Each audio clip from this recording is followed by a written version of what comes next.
Have you ever loved someone who made you feel like you were standing in quicksand? The more you move, the deeper you sink. The more you reach for them, the further they drift away. And you're left there, confused, heartbroken, holding on to nothing but the memory of who they used to be. Let me ask you something else. When they pulled away, what did you do? You probably doubled down. You sent another text. You gave another apology. You promised to be less, want less, need less, just so they would stay. And still, nothing changed. They still vanished. They still went quiet. They still chose absence over you. That silence, it doesn't just hurt, it destroys you slowly. It makes you question everything you are. You start wondering if you were ever enough, if you said the right things, if you loved too much or not enough. You replay every moment searching for the mistake you made, but here's what nobody tells you. You didn't do anything wrong. What if I told you that the distance you are experiencing is not the end of the story? What if their silence is actually the loudest signal they could ever send? What if everything you interpreted as rejection is actually a desperate hidden message they do not know how to send? Stick around until the end, because what I'm about to share will rewire the way you see them, yourself, and this entire situation. Let's break down what is really happening. Picture this. You meet someone. The connection feels electric. For a few weeks, maybe months, everything is perfect. They are present, they are consistent, they make you feel seen. And then one day, without warning, something shifts. They become distant. The texts slow down, the warmth fades, and you are left standing there, wondering what changed. So you ask, you try to talk about it, and instead of opening up, they shut down completely. They say things like, "I just need space," or "I'm fine, you're overthinking it." But you know it's not fine. You can feel the gap widening between you, and the more you try to close it, the faster it grows. This is the pattern that breaks people, not once, over and over. Because every time you chase, you confirm their deepest fear. That getting close leads to losing yourself. And every time they retreat, you confirm your deepest fear, that you are not enough to make them stay. So you get trapped, they pull, you chase, they pull harder, you chase harder. And the cycle continues until something inside you finally breaks. But listen to me carefully. That breaking point, it is not the end. It is the beginning of your transformation. Here is what you need to understand. People who push you away are not rejecting you. They are protecting themselves from something they cannot even name. Somewhere along the way, they learned that love was dangerous, that closeness meant losing control, that letting someone in meant giving them the power to destroy them. So they built walls. Thick ones. Walls that keep everyone out, including the ones who genuinely want to love them. And you keep climbing those walls. You keep trying to knock them down. You keep believing that if you just love them hard enough, they will finally let you in. But they won't. Not because they don't want to, because they don't know how. This is the painful truth nobody wants to admit. You cannot love someone into healing. You cannot fix someone who does not believe they are broken.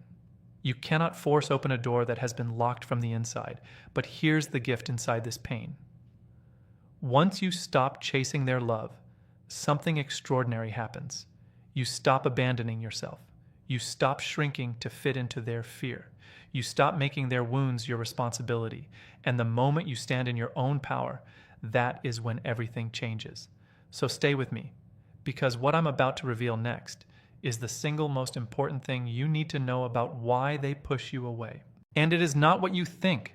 This knowledge could be the difference between losing them forever or finally bringing them back to you. Don't go anywhere. The best is still coming. So now you know this truth. Their distance is not rejection. Their silence is not indifference. But that still leaves one massive question burning inside you. Why do they push? What is actually happening inside their head? Let's go there. Let's crack open the hidden psychology that nobody talks about. Imagine your brain as a security system, a really, really sensitive one. Every time something positive happens, this system flags it as potentially dangerous. That connection you feel? Danger. That closeness you share? Danger. That love you keep offering? Danger, danger, danger. This system is not logical. It does not care about your intentions or your kindness. It only cares about one thing: survival. And in their mind, survival means keeping themselves intact, keeping their walls up, keeping everyone at arm's length. Here's what you need to understand. People who push you away are not trying to hurt you.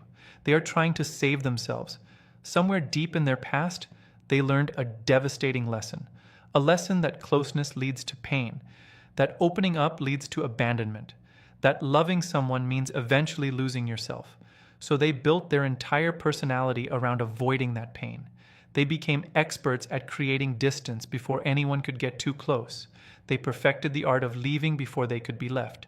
And they convinced themselves that being alone was safer than being disappointed.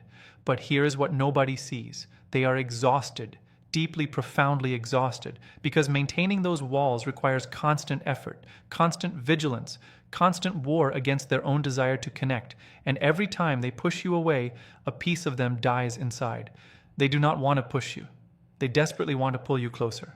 But their fear is louder than their hope. Their past is stronger than their present, and their wounds are deeper than anything you could ever heal with love alone. Think about it this way. Imagine someone who was burned badly as a child. Every time they see a flame, their entire body panics. They do not think about the warmth the fire provides. They only remember the pain it caused. They do not approach it with curiosity. They run from it with terror. That is what emotional intimacy looks like to someone who was hurt. It is not that they do not want warmth. It is that they cannot trust it. They cannot trust that this fire will not burn them like the last one did. So they retreat. They go silent. They build more walls. And when you keep pushing, when you keep demanding, when you keep trying to break through their defenses, something inside them confirms their worst fear, that you are just like everyone else, that you will eventually demand too much, hurt them, or leave. And the only way to protect themselves is to push you away before you get the chance. This is not manipulation. This is not a game. This is survival. Raw, brutal, exhausting survival. And the more you chase them, the more dangerous you look. Not because you are threatening, but because you are getting close. And getting close is the one thing their survival system cannot allow. So what does this mean for you? It means you have been fighting the wrong battle. You have been trying to prove yourself through persistence, through proving that you will stay, that you will not hurt them, that you are different from everyone who came before.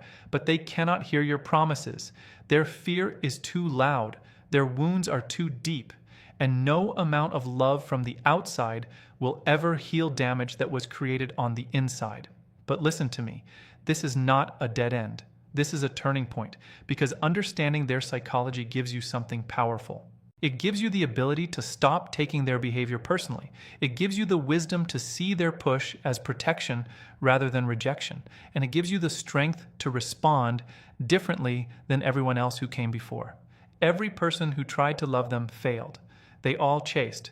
They all demanded. They all eventually left in frustration. But you can be different. You can recognize that their push is not about you.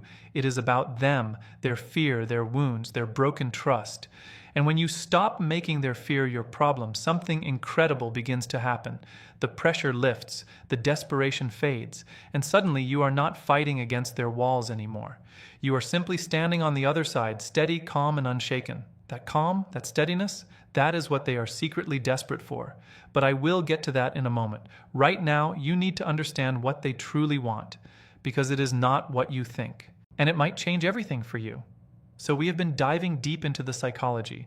We have been unpacking the fear. We have been breaking down why they push. And now comes the part that will change everything for you. The part that most people never understand. The thing they desperately want but cannot bring themselves to ask for. Are you ready for this? They want safety, not passion, not intensity, not the fiery love that burns so bright it consumes everything in its path. They want safety, the kind of safety that allows them to exhale, the kind of safety that lets their guard down without fear of consequences, the kind of safety that says you will still be here tomorrow, even when they mess up today. Think about that for a moment.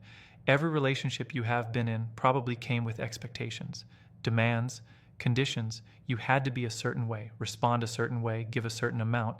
And if you failed to meet those standards, there were consequences. Disappointment, anger, withdrawal, maybe even abandonment.